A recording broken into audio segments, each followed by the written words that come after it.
Kendall rides for Donna Stanbridge. Olivia takes off 1.5. He was tracking along well with wins at the Sunshine Coast and the Gold Coast before a 6 at Eagle Farm, but there were excuses there when he was wide most of the way. It's a fairly strong race he meets today, and the barrier's not kind again, so he'll need a touch of luck to be a factor here.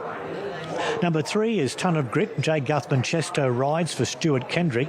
He's been placed 3 of his last 5, and I think we can ignore his last start run, which was at Doomben when he settled back in the field from the wide barrier. But I still thought he ran to the line okay. Draws a little bit better. 60 kilos may be the challenge for him. Number 4 is Shalaman. Hannah Richardson rides for Toowoomba trainer John Thomas. This horse is ready to improve. 3rd up from a spell. His last start he ran 5th at Toowoomba. He does strike a very strong form here, a very strong race here, and he also has an awkward barrier. So we'll see what he does today, Shalaman.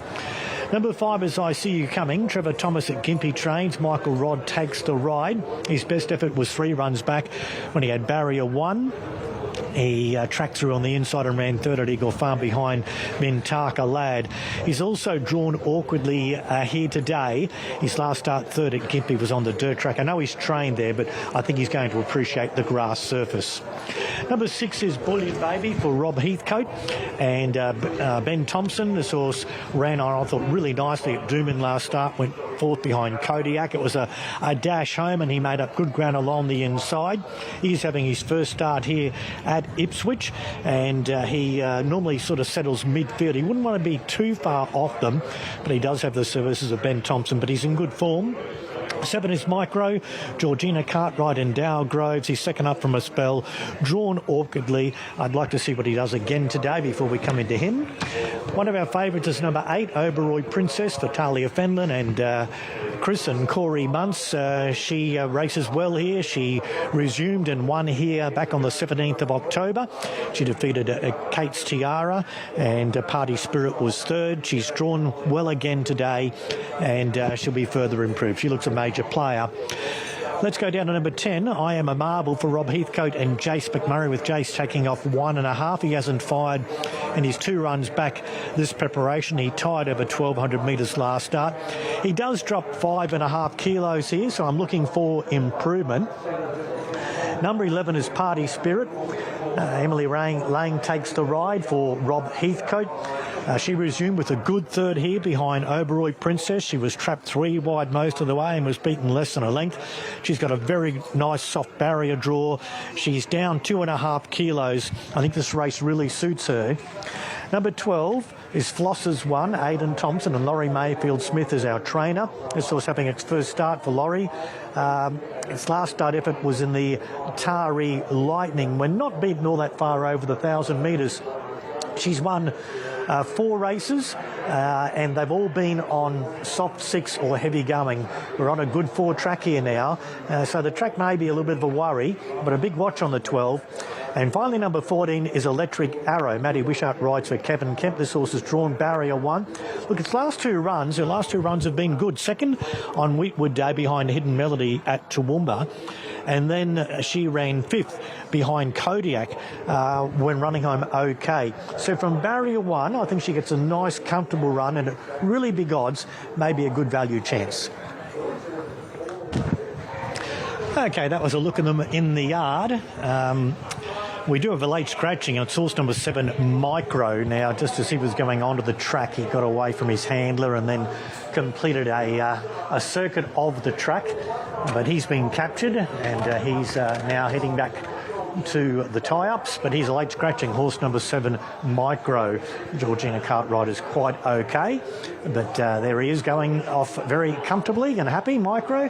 He'll have to wait for another day. Okay, let's have a look betting-wise and what's happening here in our last race. The 11 Party Spirit certainly has been the big firmer from overnight. Was $4 into $3.70. Woke up this morning, the horse was into $2.80, and we see that Party Spirit now is our favourite at $2.50. So this has been very well supported. Number 8 is on the second line. That's Oberoi Princess. She's been $4 out to $4.80. She looked great in the yard. She's certainly come on very nicely from that first up run. I personally thought Party Spirit from the inside barrier today probably might just have the edge on Oberoi Princess, and that's why I've got it on top. But Oberoi Princess has been steady at $4.80. And number 6 on the third line, Billionair Baby, is at $7.50. One Shalade is at $7.50 also. I'm going 11, 14, 6 and 1 here. The Party Spirit, as I mentioned, has been very well supported. It's a horse that races well fresh. The first up run just couldn't get across from the outside barrier, was trapped 3 wide all the way, and on the line ran third, was beaten by Oberoi Princess, but the margin was less than a length. Meets Oberoi Princess 2 kilos better today and comes up drawn inside Oberoi Princess. I think they'll both show speed. They're both nice horses from the barrier, and I think they're going to be up in the first 3 or 4 most of the way. But I think barrier-wise and weight-wise and fitness-wise, things are pointing towards number 11, Party Spirit, on top for me. Electric Arrow's my roughie in the race. I just thought from barrier 1, it might not be too far off the speed, and sneaking up on the rails had a place chance. His last 2 runs have been good. I know she finds this class tough, but she is racing well at the moment, and that inside barrier is a big plus. So at $23 it goes in my numbers. Number 6, Billionaire Baby, I'm just a little bit concerned where it lands in the run, but we do have the services of Ben Thompson on board. Ben's already won a double this afternoon, so he's clearly on top in the Riders Jockeys Challenge, and Billionaire Baby looks a good ride for him here. I'm expecting it to find the line well. And number 1, Shalade, I'm a bit concerned about the weight, but barrier 2 is a big plus, and I think Daniel Moore will have this horse settled just off the speed, and